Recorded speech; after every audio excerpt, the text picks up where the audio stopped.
We are going to have a bit of a quiz today, and there are two prizes, two gift cards to different grocery stores, and we can go with one of your choice.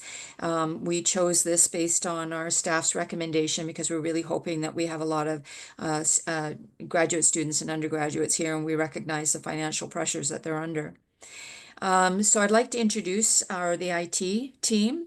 We have Moana, and apologies if I didn't get your name correct, Wei and Nana and Kevin. And so with that, I will turn it over to you. Thank you, Genevieve. I hope we have ability to share the screen. Nana, great. I see you coming up. All right, so good afternoon, everybody, and thank you for having us. My name is Mawena Glyman. I'm the lead for the Information Security Program for Faculty of Medicine, and I'm here with the team. So Wai, Kevin, Nana, and we're just gonna share some basic tips, cybersecurity tips with you for home and for work. So hopefully there's some tips you can take away for your personal self and for your family as well. And these are all based on some recent scams we're seeing. If we go to the next slide, we can just jump right in. It's Friday. We'll try to get you out of here as soon as possible. Yeah, so just a quick reminder to be mindful about what you share online. So I think most of us have social media accounts that we use to connect with friends and share our experiences when we travel. But every time we post, we leave a trail of personal information online. So we leave information like your birth date, your location, where you work, and sometimes even more sensitive information like the school your children go to or your mother's maiden name can be inferred. And while all this might seem harmless, this kind of information out there can have serious consequences if it falls into the wrong hands. So I'll give an example. Number one, scammers can take the information they find about you online and they can use it to launch a phishing attack on you, and they will steal your credentials and be able to get a hold of your social media accounts. Once they do that, they can then impersonate you and try to scam your friends by posing as you. They'll do things like sell them fake concert tickets, try to sell them Bitcoin, or whatever else they think might work. Another big risk in how social media is how social media can actually affect your reputation and your safety. We've seen a recent case where someone shared a strong political opinion online, and even though it was expressing their own personal view, it did upset some people. In fact, it upset a lot of people. This led to non-stop threats and harassment on that individual, and the people that were upset will even go as far as finding your employer and pressuring them to fire you. Basically, they want you to pay for what you say, so they go to whatever extents to make sure of that. So, key takeaway here is just be careful of what you share online because once it's out there, it's out of your control, even if you delete it. Next, I'll hand it over to Kevin to walk you through some of the ways to spot phishing emails. Hello, everyone, and happy Friday. Phishing is something that we all receive in our email inbox at some point. It's those suspicious emails that ask us to click a link, enter our credentials, or send money. It's one of those most common ways cyber criminals target individuals and institutions like ours. The good news is that phishing emails are often full of red flags. So if you know what you're looking for, they're much easier to spot. So today I'm going to show you some real life examples of phishing scams that we receive and explain how they work and share tips on how to protect yourself and our organization. Oh, Nan, I think can you go back one slide, please? Yeah. So let's begin by understanding some of the key red flags that indicate a phishing attempt. Identifying the signs is your first line of defense, and when you receive suspicious emails. First, phishing emails often create a sense of urgency. You might get an email claiming that your account will be suspended in 24 hours unless you act immediately. Scammers often use fear to cloud your judgment and make you act without thinking. Legitimate organizations, especially banks or institutions like UBC, will never ask for your personal information, like passwords, social insurance numbers, or detailed payment information via email. If you're being asked for this kind of information over email, it's almost always a scam.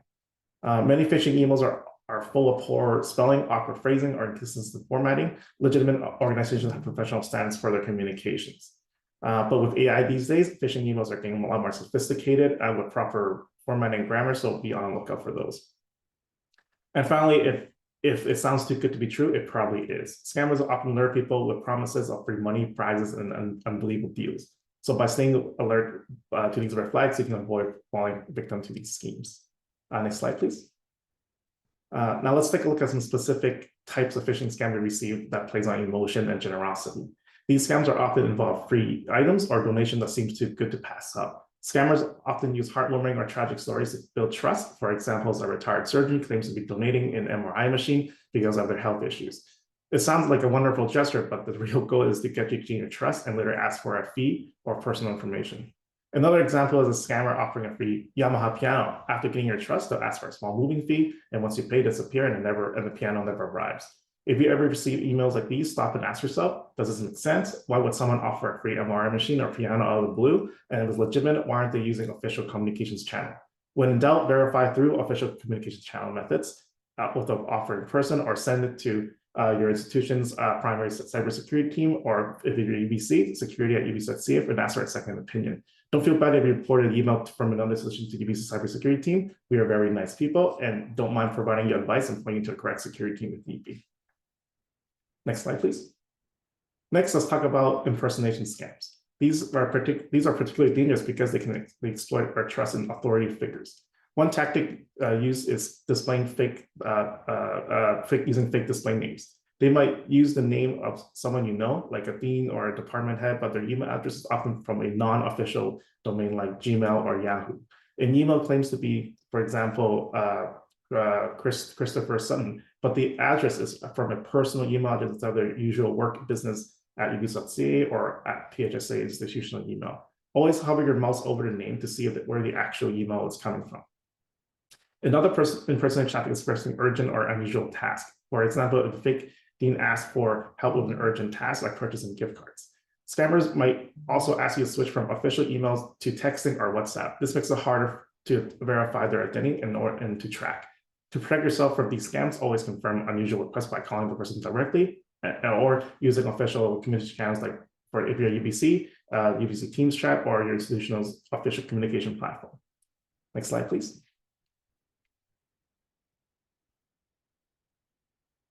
Next slide, please.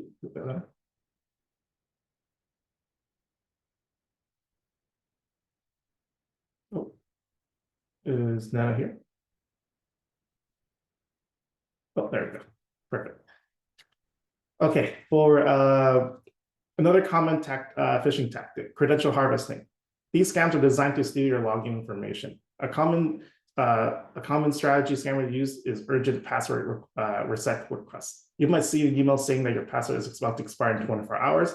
Click here to stop it from expiring. It's meant to pressure you into clicking it without thinking.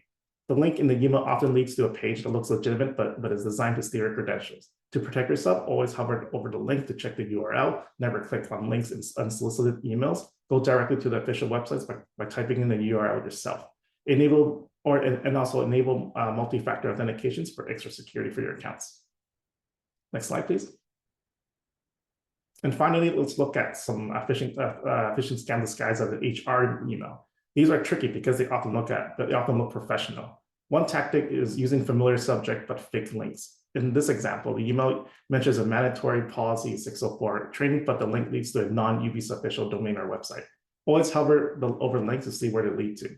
And again, you probably already see a pattern here on how to verify. Hover over links to check where the website is going to. Check the email sender email. If it's official, it should come from @ubc.ca.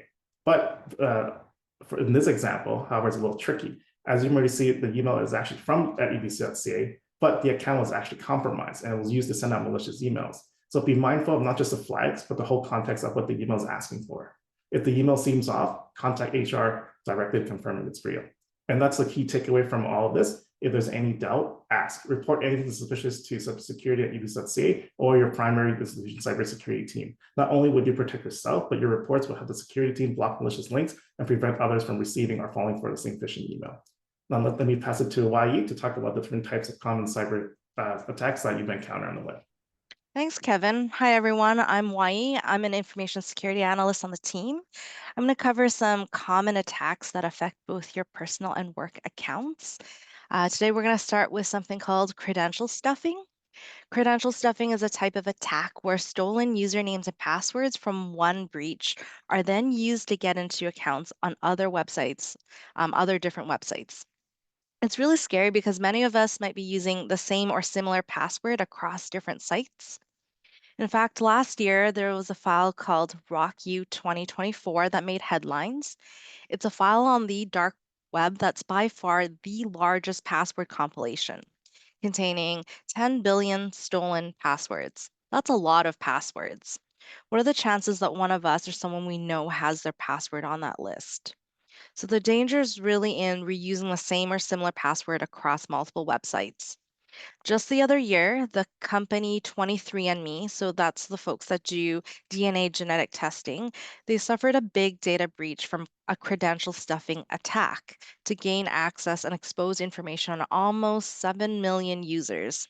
This is from users reusing the same password so that when one site gets hacked, the attackers can get into other accounts.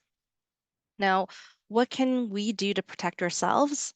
Well, one, enable multi-factor authentication or MFA. This just adds an extra layer of protection when you're logging in to make sure it's really you that's logging in. Use unique passwords for different accounts. And if you have trouble remembering all those different passwords, use a password manager to help you.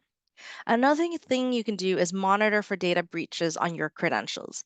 You can use services like Have I Been Pwned to check if your credentials have been exposed. Another common attack we're seeing is something called malvertising. Malvertising is short for malicious advertising. It's an attack that uses ads that look completely legitimate to trick you into clicking on it. Once you click on it, it'll download malware to infect your computer or take you to a dangerous website to steal your personal information. These ads can appear almost anywhere, even as sponsored ads at the top of Google search results or on social media platforms like Facebook. In a recent example with Facebook, the attacker posted ads to resemble a legitimate AI photo editor. I know it's tempting to jump on those AI photo editing trends. The ad actually lured people to go to a fake website and then download the photo editing app. Once the app gets installed, it would steal their credentials. Now, how can you protect yourself? Well, first, don't click on suspicious ads. If it's too good to be true, it probably is. Check the URL to make sure you're not on a lookalike site. Also, keep your software up to date. That includes your web browsers too. And then make sure you're using EDR, so endpoint detection response software. So that's a supercharged anti-malware software to protect you against malware.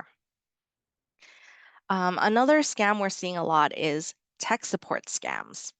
With the tech support scam, it tries to trick you into thinking something's wrong with your computer, and the scammers pretend to be tech support like Microsoft support or Apple to get onto your computer to steal your personal or financial information. It usually starts with seeing a pop-up on your computer saying that it's infected and to call a phone number for help. These pop-ups look more and more real. We've actually seen some real cases of this happening, even at UBC, often going as far as giving remote access to their computer to the scammers. So how can you protect yourself? Don't ever call a number from a pop-up. Verify the source, use the official website to find the real support number, and don't give out sensitive information. Legitimate companies will never ask you for your password. And I'll hand it over to Nana to go over some key takeaways for you. Thanks, Wai. So just to sum up our entire presentation, we have these four main takeaways that we would like you to remember just when you're just so you can remember. So the first thing is to keep your work and personal devices separate. The second thing will be to regularly back up your data. The third thing will be to avoid using public Wi-Fi. And the fourth thing will be to utilize a VPN while you're traveling. These tips at the back of your mind will help you stay secure in our digital world. Well, we're going to switch gears now over to our Kahoot quiz. So before I start, I just want to say thank you very much to the Department of Pathology again and Genevieve for including prizes.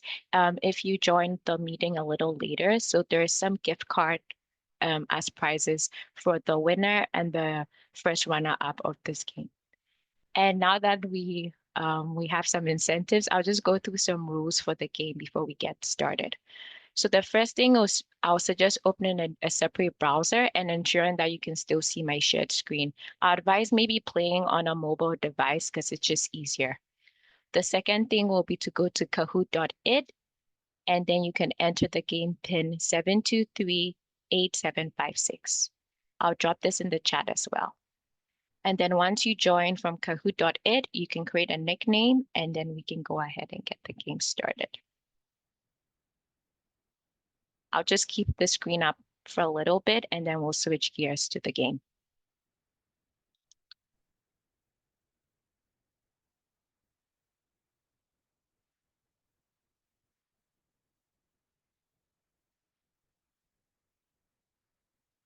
And I just want to ask, if you create a nickname and you end up on the podium after the game, could you please just let me know? Just come off mute and let me know what your name was. Yes, please, if the winners can let us know who you are so we can get you the gift cards. Thank you very much for this. And people, just if you can log into Kahoot. Nana, can you see if you're getting people signed up? Yes, so I'm just going to stop sharing the presentation now and then move to the game.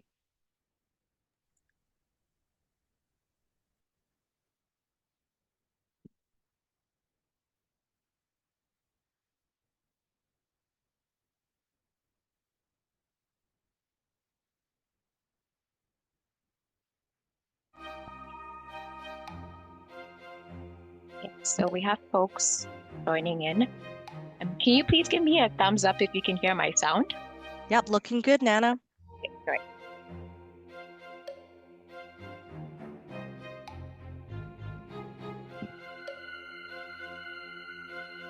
Okay, we have about 21 people joining and we have about 50 participants in the room, so I'll just give it some more time.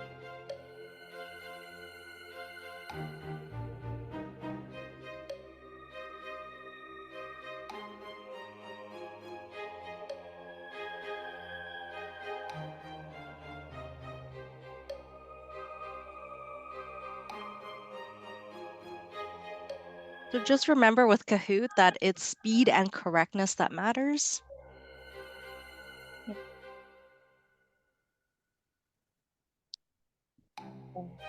Give it a few more seconds and then we can go ahead.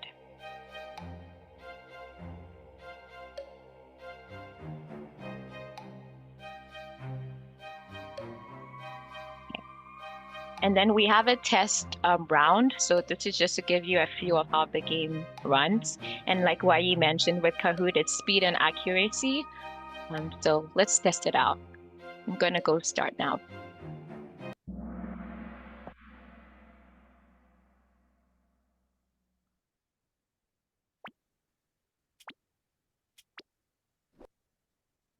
Okay, well, starting off with the practice question. This one's not worth points.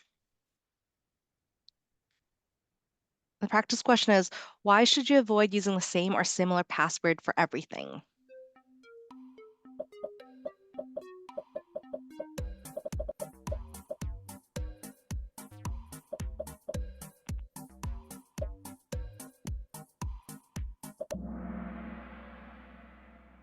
That's great. The correct answer is one account gets compromised, all other accounts are at risk. Looks like you folks are paying attention. Okay, that's great. So we're going to get started now, and these questions are for points. So once you get the correct answer, and then you see the scoreboard, and you get a sense of where you are now. Okay, I hope everyone's ready.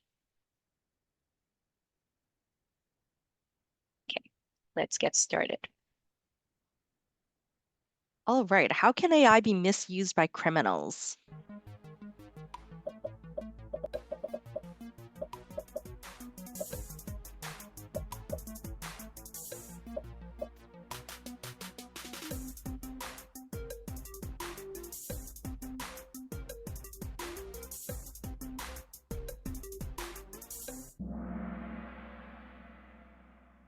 So the correct answer is all of the above. Let's take a look at the scoreboard. Okay.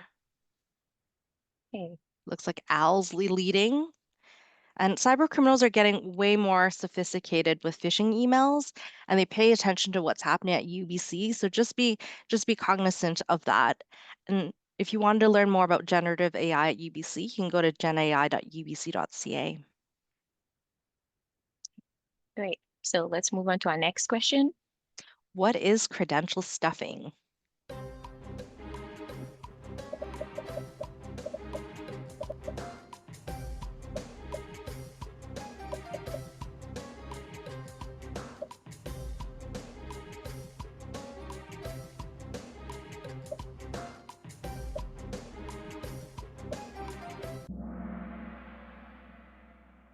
All right, a little bit distributed this time around. The correct answer is an attack using stolen or leaked password on other logins. Okay. Let's take a look at the scoreboard. Okay, looks like things have switched up a bit. Me is leading, closely followed by Hey Lady and Borzen. Great job. And yes, credential stuffing is just an attack using stolen or leaked credentials on other logins. Okay, let's go to our third question. Blank are malicious online ads that can infect your computer or trick you into a scam.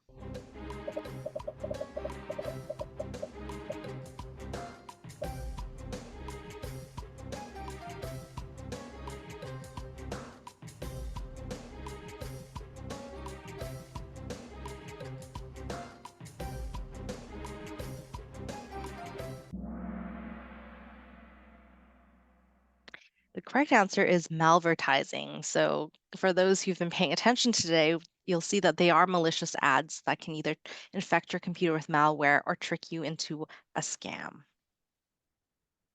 Let's take a look at the leaderboard after this question. Ooh, switched Oh, up again. mm-hmm. So I see Rainer is leading, closely followed by E and Jen. Okay, it's gonna be tight. Yeah, the Okay, next question's the last question. What are some ways to stay safe on social media?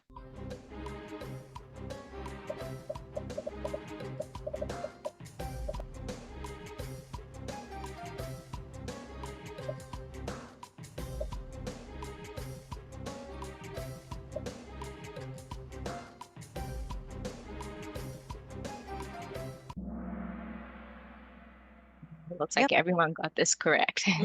That's right. Limiting what you share and adjusting your account and privacy settings. Great. Now, let's take a look at the podium.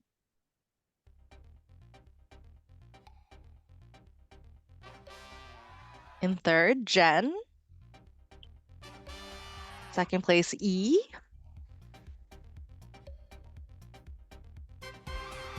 And the winner is Reina. Thank you very much for playing. Can I just confirm Reina and E? Um,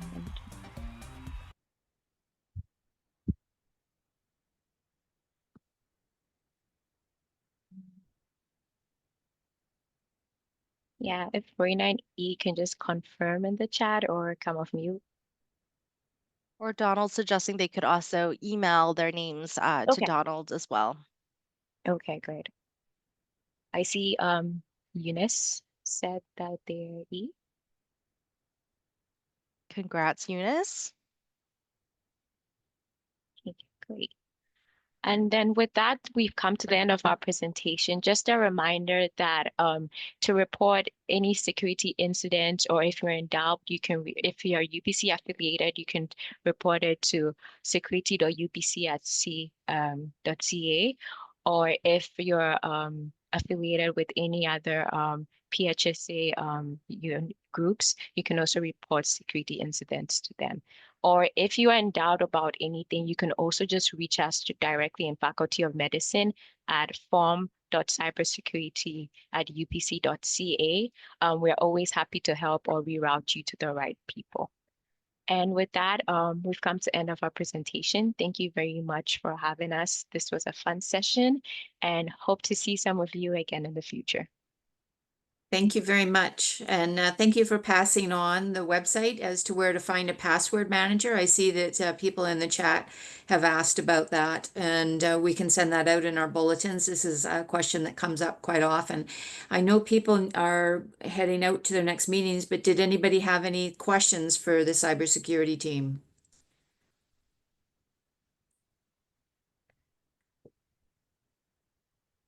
Going once, twice? No? Okay.